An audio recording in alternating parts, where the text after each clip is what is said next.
करता है। और हम ही ने लाज रखी है बुजुर्गों की यहाँ, वरना सभी टुकड़ों पे पलते हैं, बगावत कौन करता है।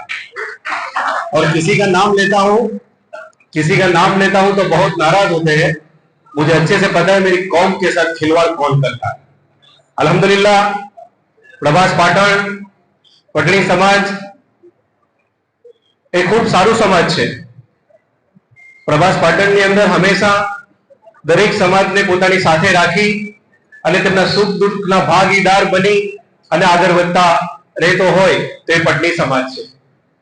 પણ સામાજિક માળખું એટલા માટે હોય છે કે વ્યક્તિ તેનો જે કંઈ દુઃખ દર્દ હોય એ લઈ અને આવે અને સમાજના રહેબર જે હોય એ તેના દુઃખનું નિરાકરણ કરે।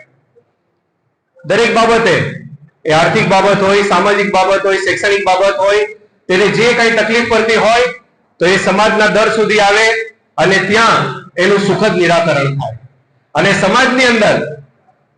સમાજની અંદર એક લોકશાહી જીવંત રહે તે માટે ઇલેક્શન અને ચૂંટણીની પ્રથા હોય છે। અને આ કોઈ આજકાલથી નથી કે ચૂંટણી થતી હોય અને રહેબર સમાજની અંદર આવતા હોય છે। જરા ઇસ્લામનો ઇતિહાસ ખંખેરી લેજો। સાહાબાએ રસૂલ જે હતા અને ખિલાફતો જે આવતી તેમાં પણ ઇલેક્શન થતા હતા અને તેમાં પણ હાર જીત થતી હતી અને તેના દ્વારા લીડરશિપ એ નક્કી થતી હતી અને લોકો ત્યારે પણ એને સ્વીકારતા હતા અને આજે પણ તેને સ્વીકારે છે। પણ ખૂબ અફસોસ સાથે કહેવું પડે છે કે લોકશાહીની હત્યા કરી નાખવામાં આવે। ઇલેક્શન 3 વર્ષ માટે હોય અને છતાં 3 વર્ષ વીતી જાય, 6 વર્ષ વીતી જાય, 9 વર્ષ વીતી જાય અને છતાં તેનું નિરાકરણ ના આવે અને કબજો કરી સમાજ ઉપર બેસી રહેવાનું। અને હાજી સાહેબે હમણાં જ કીધું કે કોઈ પણ જાતનો હિસાબ કિતાબ કે અન્ય કોઈ બાબત હોય એનું નિરાકરણ ન થાય, જે કોઈ અવાજ ઉઠાવે એની ફરિયાદ કરવાની, જેલ ભેગા કરવાનું। તો શું આ સામાજિક આગેવાનું કામ હોય છે કે સમાજને પ્રગતિના શિખરે લઈ જવાનું કામ હોય છે? એ વિચારવાનું કામ યુવાનો હવે તમારું છે। સમાજ તમારાથી બદલાવ ઈચ્છે છે અને તમે ઈચ્છો તો બદલાવ આવશે। ઘણા પ્રયત્ન કર્યા, જ્યારથી ચૂંટાઈને આવ્યો ત્યારથી એક ઉમ્મીદ સાથે પ્રભાસ પાટણ પટણી સમાજના યુવાનો અહીં આવતા અને છેલ્લે તો 400 થી વધુ લોકોની પરિવારના વડીલોની સહી લઈને આવ્યા કે અમને પ્રભાસ પાટણની અંદર લોકશાહી જીવંત રાખવી છે, અમને ઇલેક્શન જોઈએ છે। પ્રભાસ પાટણની અંદર પટણી સમાજ એ વિકાસ ઝંખે છે। અમને પણ એવું ઈચ્છે છે કે અમારા બાળકોને શૈક્ષણિક મદદ થાય, અમારી બેન દીકરીઓનો ઇસ્યુ થાય ઝડપથી ક્લિયર થાય, અમારે પણ સામાજિક માળખો, અમારા પણ સમાજની વંડીઓ જમાતખાનાઓ સારા બને એવું અમારી પણ ઈચ્છા છે। પણ અફસોસ અમુક વ્યક્તિઓ પોતાના બાપની પેઢીની જેમ ત્યાં બેસી અને દાદાગીરી કરે છે।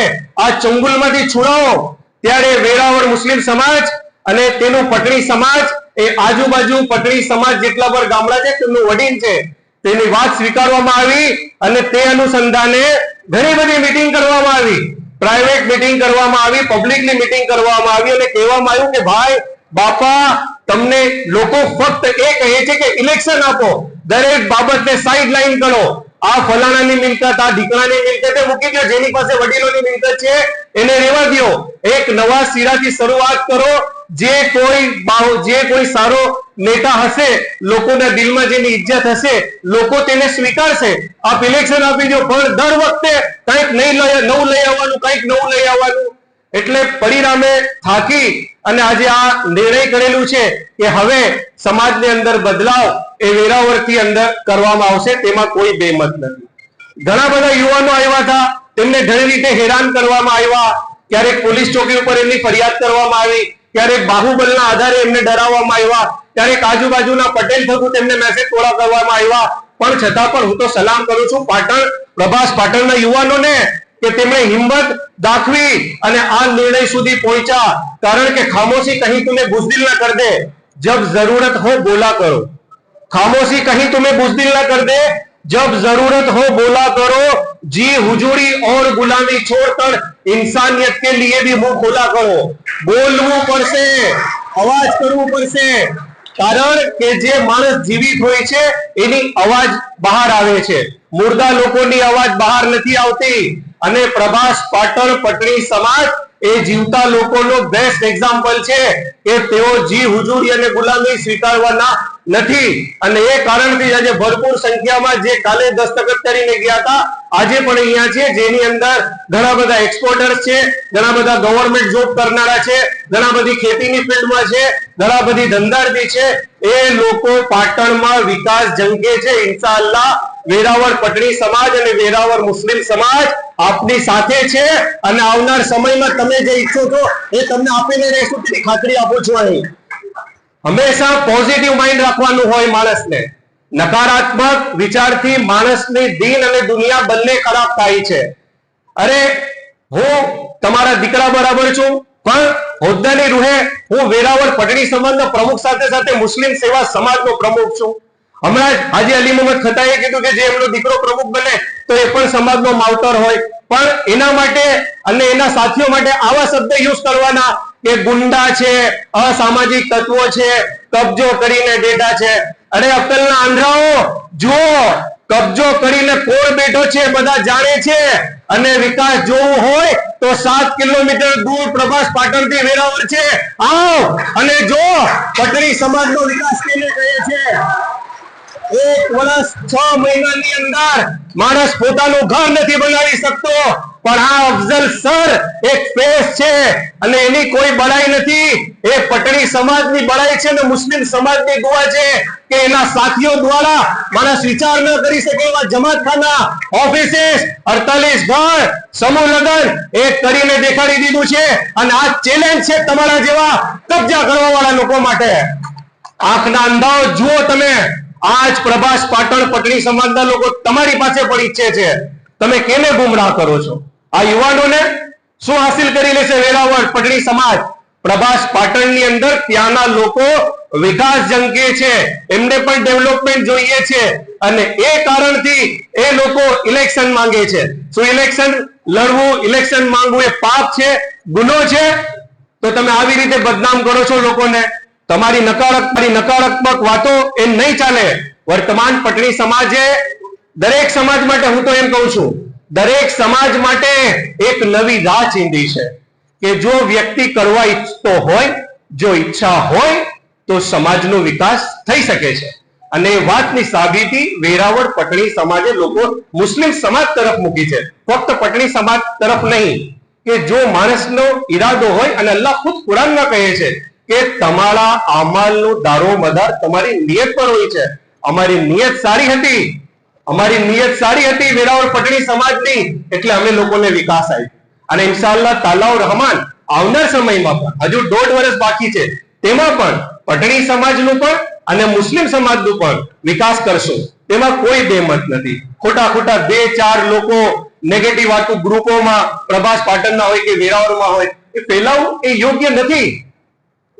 તમને કઈ પણ પ્રોબ્લેમ હોય તો તમારે ડાયરેક્ટ કોન્ટેક્ટ કરી અને ક્લિયરિફિકેશન કરી લેવું જોઈએ. થોડાક સમય પહેલા એક વાતનું ક્લિયરિફિકેશન કરી દઉં કે ભાઈ વકફ એક્ટ બિલ જે છે તે બાબતે ગામની અંદર ઘણા બધા નેગેટિવિટી થતી હતી. વેરાવળ મુસ્લિમ સેવા સમાજની અને સુન્ની મુસ્લિમ જમાતના પ્રમુખ આઈ થિંક મારી સામે બેઠા છે મોહમ્મદ હુસેનભાઈ. આ ક્લિયરિફિકેશન એટલા માટે કરું છું કે હું એમની સાથે, કારણ કે જ્યારે પણ વેરાવળની અંદર કોઈ પણ દીની બાબત હોય ત્યારે હંમેશા પોલીસની અંદર પરમિશન એ સુન્ની મુસ્લિમ જમાત લે છે અને તેની સાથે વેરાવળ મુસ્લિમ સેવા સમાજ ચાલે છે. આ મોહમ્મદ હુસેનભાઈ જે સુન્ની મુસ્લિમ જમાતના પ્રમુખ છે, જે અહીં બેઠેલા છે, એમની સાથે હું ઓછામાં ઓછા 4 વાર પીઆઈ પાસે, 4 વાર ડીવાયએસપી પાસે અને 2 વાર એસડીએમ જોશી સાહેબ પાસે ગયા કે પરમિશન આપે અમને કે અમે વકફની રેલી કાઢીએ, ધરણા કરીએ. પણ તેમણે વારે ઘડીએ અમને ડેટ આપી, 3 વાર ડેટ કેન્સલ કરી અને છેલ્લી વાર સબ મેજિસ્ટ્રેટ એસડીએમ વિનોદ જોશીએ લખીને આપી દીધું કે due to Veraval security we are not able to give permission for protect Waqf. આપ જોઈ શકો છો આ જગ્યા જે છે તેની ઉપર દરરોજ ફોટા પડાવવા અને દરરોજ વિડીયો ઉતારવું એ યોગ્ય નથી. જવાબદાર વાળી જગ્યા છે. આ જગ્યા પર બેસનારા વ્યક્તિના શબ્દોનું મોલ હોય છે, એટલે તોલ મોલ કર બોલવું પડે છે. ધૂલી ઝંડા લઈને ગામમાં નીકળવું પડવું એ યોગ્ય નથી. મને ખબર છે ગામની અંદર વકફની મિલકતો કઈ કઈ છે ને વકફની મિલકતો ઉપર કબજા કરીને કોણ કોણ બેઠા છે. પેન્ટ ઉતારી લઈશ, જો જીપ ખોલીશ તો શાંતિ રાખો. દુકાનો, કરોડો રૂપિયાની દુકાનો પર કબજા કરનારાઓ, વકફના એક્ટ તમારા જેવા લોકો માટે જ ગવર્મેન્ટ લઈ આવી છે અને તમારા પાપે બીજા એનું ભોગ બનેલા છે. ત્યારે પોતાના ગિરેબાનમાં જોજો તો ખબર પડશે કે વકફની પ્રોપર્ટીનું તમે કઈ રીતે દુરુપયોગ કરો છો. અલ્હમ્દુલિલ્લાહ, પ્રભાસ પાટણના પટની સમાજના લોકો એ હંમેશા ત્યાંના દરેક સમાજ સાથે ચાલનારા છે અને ખાસ કરીને હું દિલથી શુક્રગુજાર છું પ્રભાસ પાટણ ઘાચી સમાજનું.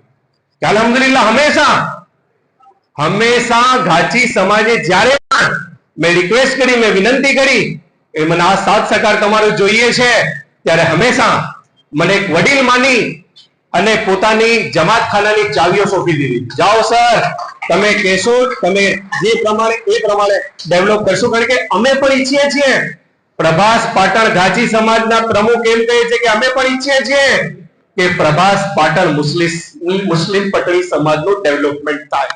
તો જ્યારે તમારા મોટા ભાઈની ભૂમિકા ઘાચી સમાજ પ્રભાસ પાટણમાં ભજવતું હોય તો પટણીઓ તમે શા માટે વિરોધ કરો છો? શા માટે તમે ટાંગ ખેંચવાનું કામ કરો છો? તમે હાથ ખેંચો, અને તમે હાથ ખેંચશો તો એકબીજા ડેવલપમેન્ટ થશે. મારા વડીલ હમણાં જ કીધું કે અમારે બાહુબલનો ઉપયોગ નથી કરવો. કબજા કરનારા લોકોને અમારે કબજા ખાલી કરાવવા છે, પણ બાહુબલથી નહીં. અમારે બાહુબલ વાપરવાની જરૂર નથી. અને હું તો યુવાનોને આજે પણ કહું છું અને મારા સમર્થકોને પણ કહું છું કે મારા માટે કે મારા સાથીઓ માટે જે કંઈ બોલે સાંભળી લેવાનો, કાંઈ જવાબ દેવાનો નહીં. અલ્લાહના નબી સરકાર સલ્લલ્લાહુ તઆલા અલૈહિ વસલ્લમની પ્યારી સુન્નત છે અને હદીસ શરીફમાં પણ છે કે તમારી મુખાલિફત, તમારા વિરોધનો જવાબ તમારું કામ છે. Action speak louder than words. માણસની વાતો કરતા એનું કામ બોલે, અને કામ બોલે છે અને તમારી નજરની સામે છે. તો ઇન્શાઅલ્લાહ એક કામ કરશું અને તમારું કામ છે એ આંખે તરીને આવશે. અને પ્રભાસ પાટણમાં અમારે કામ કરવું છે. ત્યાંના લોકોને આર્થિક રીતે સદ્ધર કરવા છે, ત્યાંના લોકોને શૈક્ષણિક રીતે મજબૂત કરવા છે, ત્યાંના લોકોને સામાજિક રીતે મજબૂત કરવા છે. તેના માટે સમાજની અંદર પટેલ શાહી એ ખૂબ જરૂરી છે. કારણ કે પટેલ શાહી હશે તો અલ્હમ્દુલિલ્લાહ આ કોમ એ વધુ ડેવલપ થશે. તમે વિચારો કે જો પટલાઈ ન હોય, આ વેરાવળની અંદર 26 જમાતના પટેલના સાથી મિત્રો અહીંયા છે, ઉપપ્રમુખ અહીંયા છે, બરાબર, બંને એ બેઠા છે. જો પટણી સમાજ પ્રમુખ ન હોય અને મુસ્લિમ સેવા સમાજનું બંધારણ વેરાવળમાં ન હોય તો પાટણ પોલીસ ચોકી, ભાલકા પોલીસ ચોકી અને ટાવર પોલીસ ચોકી પર દરરોજ 15-20 મુસ્લિમ કેસ હોય. આ હકીકત છે, પણ જાહેરમાં બોલવાની જરૂર નથી. ઘણા બધા કેસીસ છે એ પોલીસના સાથ સહકારથી વાઇન્ડ અપ થઈ જાય છે, લોકોને ખબર નથી પડતી. તો પ્રભાસ પાટણની અંદર પણ પટલાઈની જરૂર છે. અને તેના માટે ગીર સોમનાથ મુસ્લિમ જિલ્લાના પ્રમુખ હાજીભાઈ ફારૂકભાઈ મૌલાના, મારા અધ્યક્ષ પટણી જમાતના રફીકભાઈ બાબા, મારી કારોબારીના તમામ સાથીઓ, મારા બંને ઉપપ્રમુખ હાજી મોન્ટી અને ગુલામ ખાન, મારા વેલફેરના સાથી તમામ, મારા કારોબારીના સાથી અને મારા મુસ્લિમ સમાજના વડીલો હાજી ફારૂક SS, બાપુ જાવેદભાઈની ગેરહાજરીમાં હાજી અબ્દુલમાન ગઢવી અને બીજા સાથી મિત્રો, નગર સેવકો અને પ્રભાસ પાટણના સાથીઓની વચ્ચે આજે આપણે એવા ડિક્લેરેશન કરીએ છીએ કે હવે